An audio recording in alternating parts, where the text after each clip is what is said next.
presenta Radar News.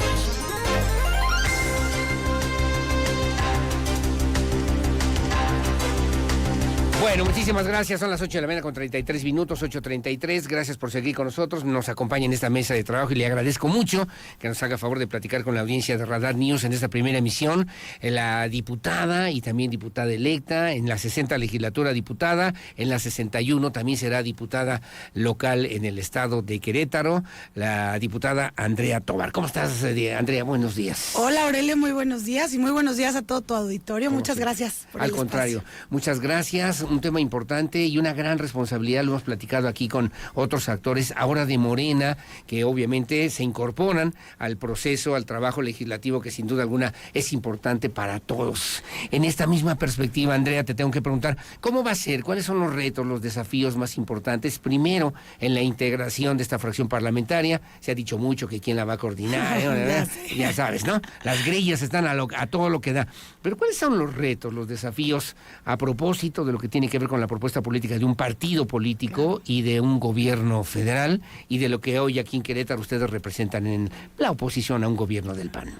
No, pues justamente creo que tocas muy bien el punto, pues es primero ponernos de acuerdo en quién va a ser, quien dirija la bancada y quien dirija estos trabajos y obviamente pues ir en unidad, ¿no? Lo que nosotros necesitamos es ir en unidad, sea quien sea él o la coordinadora. Es importante pues que entendamos que esto no es un proyecto personal, es un proyecto del movimiento, es un proyecto de partido, y así lo tenemos que ver. Esa sería, yo creo que el primer gran reto. El segundo, pues es cumplirle a la ciudadanía. La gente tiene grandes expectativas de que Morena llegue al Congreso. Hoy, bueno, vamos a hacer una legislatura histórica porque vamos a hacer la primera vez que va a haber mayoría de izquierda en el Congreso. Entonces eso nos pone en una posición de pues cumplir las expectativas de la ciudadanía y yo creo que también reivindicarnos con las y los queretanos en temas de progresividad de derechos, en temas que históricamente no se han tocado en Querétaro por este conservadurismo que ha imperado los últimos años, ¿no? Entonces creo que también tenemos que entrarle a esos temas y a los temas difíciles, ¿no? El tema del agua fue una bandera pues que varios de mis compañeros y yo trajimos durante la campaña, entonces es importante que no han dejado. Tú sabes que yo desde el 2022 vengo con el tema del agua y hoy pues es seguir, ¿no? Pero no seguir en este tema de golpeteo y de sacar raja política y grilla. No, a ver, es un tema que nos debe de ocupar y nos preocupa y nos ocupa. Pero esto luego se vuelve lo más difícil, ¿no? Cuando tú hablabas de la unidad, que haya unidad, es porque no la hay en realidad, ¿no? No, sí la hay, lo que pasa es que cuando las cosas no salen como uno quiere, hay que entender, dirían por ahí, hay que disciplinarse y hay que cooperar en lo que nos toca. Entonces, más bien, hoy hay unidad, que no se pierda esa unidad a lo largo de la legislatura, porque yo se lo he dicho a mis compañeros y lo voy a decir en todos lados, yo ya viví una legislatura fraccionada, yo ya viví una legislatura en la que cada quien veía por sus propios intereses y no por el interés del partido, no por el interés del movimiento, y eso ocasiona, una, que te equivoques y la ciudadanía te lo cobra, y dos, pues que no tengas legitimidad para después salir a pedir el voto. Y que se desaproveche además esta gran oportunidad, ¿no? Hablando de la 60 legislatura, casos que conocemos ahí a través de los medios de comunicación, que no los vamos a mencionar ahora, pero que ha faltado matizar, defender la causa, la propuesta política de lo que hoy puede representar y significar Morena. Creo yo, salvo tu mejor opinión, y digo con todas las consideraciones y respeto, pero quien más activa fue en esa misma causa fuiste tú, mi querida Andrea Tovar, ¿no? Y de ello, pues se derivó que tú pasaras a la 61 legislatura del Estado, precisamente, ¿no? Sí, exactamente. Yo creo que es ser congruente con lo que dices y con lo que haces. Porque no puedes decir que defiendes a la Cuarta Transformación, que eres progresista, y cuando toca a la hora de la hora, ¿no? Salir, dirían por ahí, a los golpes. Pues entrarle al toro por los cuernos, que no salgas, ¿no? Entonces, yo creo que justamente eso es lo que sucedió conmigo, haber sido congruente, coherente, defender las causas, estar cerca de la gente, lo que pues a mí me da este reconocimiento para reelegirme e irme a campaña. ¿Le faltó más Morena a los actuales diputados de la 60 legislatura? Pues creo que faltó más ver por el proyecto y no por un proyecto personal, insisto. Más convicción. Más convicción, más empuje. A ver, somos oposición y no por ser oposición quiere decir que todos vamos a ir en contra, pero tampoco podemos ir a favor de lo que perjudique a la ciudadanía. Nosotros tenemos que ser congruentes con nuestros valores, nuestros principios. Por ejemplo, yo lo decía en el tema del fideicomiso para los data centers. Es que no hay forma que te lo vote a favor. ¿Por qué? Porque mi presidente habla de la desaparición de fideicomisos. ¿Por qué voy yo a votar a favor la creación de un...? Sería incongruente. Pues no. Sí. Entonces, ahí quedó. Ahora, ayer leí una declaración que tú seguramente la viste, de la doctora Claudia Sheinbaum, donde dice, ya no voy a hablar del partido de Morena, yo ya dejé, yo ya hice lo que tenía que haber hecho, ya logramos la presidencia de la República, yo ya no voy a hablar de Morena, tengo que hablar como presidenta de la República. Esta en la responsabilidad, obviamente, cada uno de los niveles es diferente a la que ustedes tienen, porque ustedes sí van a tener que retomar, defender, impulsar, incluso hasta estas causas partidistas y de gobierno en un momento determinado, del gobierno que encabeza la doctora Sheinbaum. Sí, creo que es parte de nuestro trabajo, ¿no? Traer la cuarta transformación a Querétaro. Nosotros tenemos que ceñirnos a los principios de nuestro partido, a los estatutos de nuestro partido, porque por eso es por lo que la gente votó. Precisamente por eso hay que tener congruencia. Sí. Hoy la doctora Claudia Sheinbaum justamente pues es la presidenta de todas y todos. Sin embargo, nosotros en el tema legislativo, por ejemplo, que es diferente al ejecutivo, pues tenemos que hacer leyes para todos, pero siempre con esta visión de izquierda, ¿no? Siempre con esta visión progresista y defendiendo pues lo que representamos. Sí, claro, que en ese sentido pues habrá que ponerse de acuerdo, habrá que integrar una misma propuesta social y política que sea congruente, que sea también disruptiva, pero que al mismo tiempo sea democrática y sea consecuente con el desarrollo que hoy por hoy requiere Querétaro. No van a detener el crecimiento, pero no van a dar manga ancha para que se haga lo que se quiera, por lo menos de parte de los gobiernos que hoy están en el poder. Sí, por supuesto. A ver, Querétaro es un estado pujante, eso nos queda claro, pero también Querétaro existe, un Querétaro de segunda, yo así lo calificaría, porque hay Querétaro que no tiene banquetas, que no tiene calle, que no tiene drenaje, que no tiene agua. Entonces me resulta muy incongruente que tengamos, por ejemplo, un bloque, ¿no? Un gran edificio de tecnología y para desarrollar tecnología, etcétera, pero que al mismo tiempo la colonia de al lado no tenga lo básico indispensable, ¿no?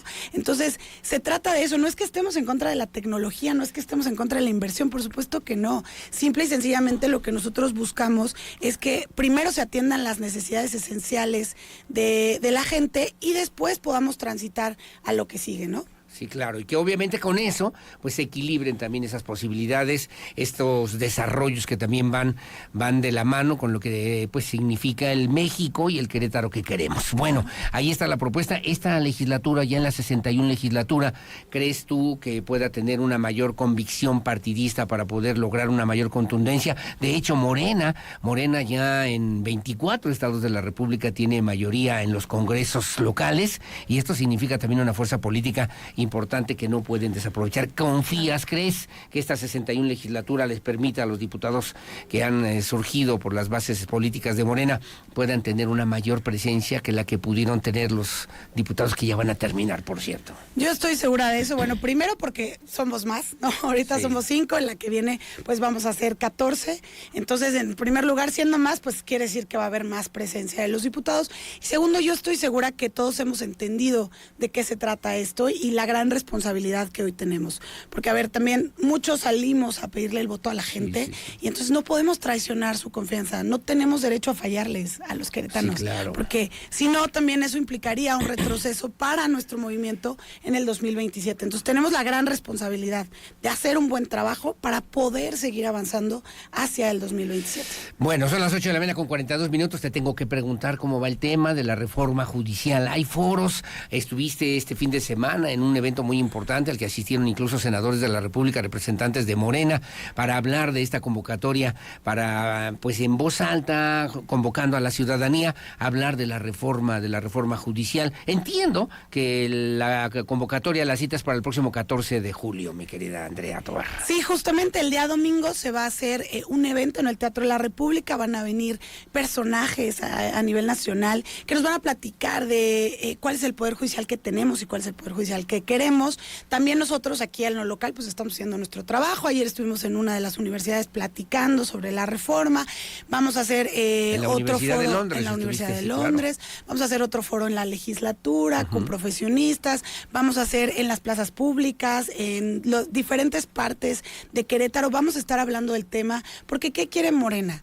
Lo que queremos es que todas y todos se enteren de qué se trata. Sí, claro. Que no se malinformen a través de, de internet y que después digan que cualquiera va a poder ser ministro. No, a ver, no cualquiera. Tiene que tener ciertas especificaciones, hay cosas de la reforma que hay que explicar y que hay que poner sobre la mesa. Sí, claro. Que decían, leía una especie de meme o comentario de ahora con la reforma cualquiera, pues, dijo el presidente, y bueno, pues el presidente tiene su forma y su estilo, ¿no? Los jóvenes que no están maleados, que van saliendo de la facultad, de la universidad, pueden ser también ministros o jueces, ¿no? En un momento determinado, porque se trata de la aplicación técnica de una serie de normas, pero parecería, decía en el comentario, que también cualquiera puede ser presidente de la República, ¿no? Pues yo creo que más bien todos tenemos la oportunidad de acceder a cualquiera de las oportunidades. Eso ayuda, eso ayuda, sirve, mejora. Yo creo... Acerca la justicia a la gente. Yo creo que, y yo que he estado en un poder judicial, te puedo decir que a veces te vuelves insensible con tantos asuntos, con tantas cosas. Darle una nueva cara, darle un refresh, dirían por ahí, yo creo que va a ayudar. Me parece que cuando vas saliendo de la universidad no tienes la experiencia suficiente, incluso aunque hayas trabajado durante la universidad, para poder aplicar, para poder ser juez. Para asumir una responsabilidad. Sí, porque a ver, un juez, y yo lo decía ayer en la Universidad de Londres, un juez tiene la responsabilidad de tu casa, bueno, de tu patrimonio, de tu libertad, de tu familia, ¿no? De tu lana. Entonces, de la economía. De la economía es una responsabilidad muy, muy grande, ¿no? Entonces, me queda claro que no cualquiera la puede hacer.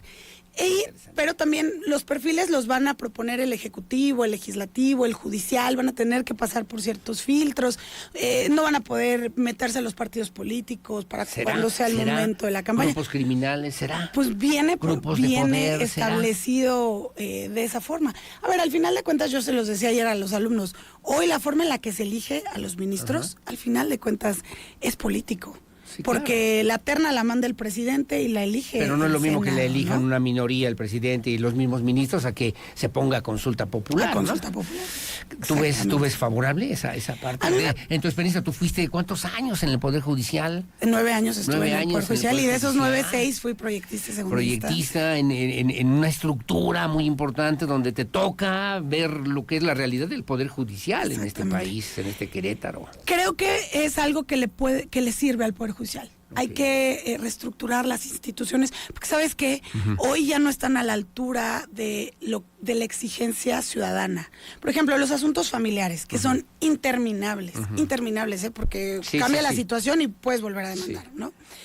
¿Qué pasa? Por ejemplo, un juzgador debería de tener acompañamiento psicológico, porque después de que ves tantos problemas, tantos asuntos, porque son problemas que no son tuyos, necesitas una forma para desahogar. ¿Tú crees que se los dan? Sí, no. Y ni al personal, ni al juez. ¿Y cómo le haces para ser imparcial si no tienes este acompañamiento? Imparcial, congruente, profesional, justo, ¿no? Justo. ¿Cómo te deshaces de tus propias emociones, de tu propia historia? El otro día escuchaba a un juez que decía, mira, en este país más o menos se atienden a través del Poder Judicial en el país 1,5 millones de asuntos al año, más o menos, 1,5 millones. Y de esos hay 300,000 que no se pueden atender, que no se pueden resolver y que hay que guardarlos para el siguiente año. Así que el siguiente año ya tenemos el 1,5 millones más los 300,000 más los que se acumulen. Es una carga impresionante. Que creo que ahí podría incidir de buena forma la reforma judicial, mi querida Andrea. Sí, por supuesto. A ver, yo también lo decía ayer en la Universidad de Londres. Por ejemplo, tú sabías que aquí en el Poder Judicial las cajas populares pues hacen su cobranza, ¿no? Ajá. Están gastando dinero, tiempo, esfuerzo, recursos del Estado en juicios, pues sí, que tienen una relevancia, pero son tantos. Imagínate resolver 80 asuntos al día. Sí, ¿quién tiene cabeza? ¿Quién tiene corazón? ¿Quién tiene? ¿Cómo le haces? Sí. Y insisto yo, ¿cómo te desprendes también de tu propia historia, de lo que tú has vivido? ¿Cómo le haces? Sin acompañamiento, sin... Sí, decía ese juez, 150 casos al mes. Tengo que resolver. Y el sueldo, decía él incluso, es de 150,000 pesos, o sea, me toca a 1,000 pesos por cada sentencia. cada sentencia, de lo que eso significa. En fin, no es el gran ausente finalmente, te agradezco, mi querida Andrea Tovar, platicando con la diputada, no el gran ausente sigue siendo todavía la gente, el de la ferretería, el de la tienda de esquina, el chofer, el maestro, no faltan todavía en estos foros de la reforma judicial. Sí, justamente por eso se van a hacer en plazas públicas, ¿no? Hay una parte que hay que hacer con los profesionistas, hay una parte que hay que hacer con los estudiantes, hay otra parte que hay que hacer con la sociedad civil en general, y precisamente por eso estamos pues dándole a diferentes ¿Se van a hacer aquí en Querétaro? Se van a hacer varios, cada fin de semana va a haber, incluso se van a explicar las reformas que está proponiendo la presidenta, ¿no? Por ejemplo, esta nueva ayuda a las mujeres de 60 a 64, el tema de la reforma al Poder Judicial, o sea, vamos a explicar pues lo que se está proponiendo para que la gente sepa de qué va, ¿no? Y yo también insisto, todas las leyes son perfectibles y se está tomando en cuenta las opiniones de todas y todos, ¿no? Incluso la Suprema Corte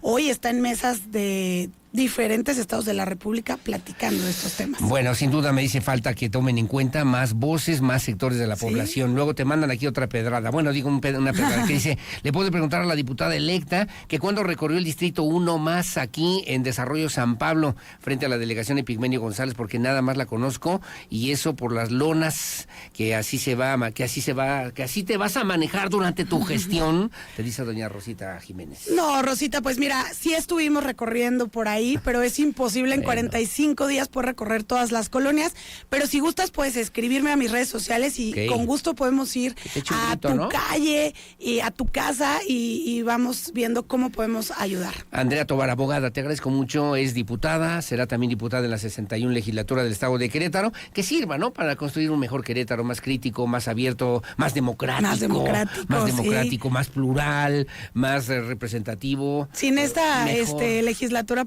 sin esta mayoría aplastante, ¿no?, que tenemos ahorita. Que debe ayudar, ¿no?, en esa diferencia, que debe servir para que no me convenzas de lo que tú crees que yo no creo, sino que generemos también una propuesta que nos enriquezca a los dos. Claro, sí, o que lleguemos a un punto medio, ¿no? Podría ser. Decía Carpentier, me quedé con Alejo Carpentier cuando decía, todo el mundo habla del equilibrio, del yin, del yang, del punto medio, pero ¿cuánto de uno y cuánto de otro para lograr el equilibrio? Pero bueno, Andrea Tovar, muchas gracias por estar con nosotros. No, muchas gracias a ti, Aurelio, por el espacio. Saludos a Héctor Cinesio, le mando saludos como siempre, muy amable. Gracias, que tenga buen día. Gracias, Andrea, que tengas buena mañana. Igual. Hasta luego, saludos, 8:50 de la mañana, que tengan buen día. Hacemos una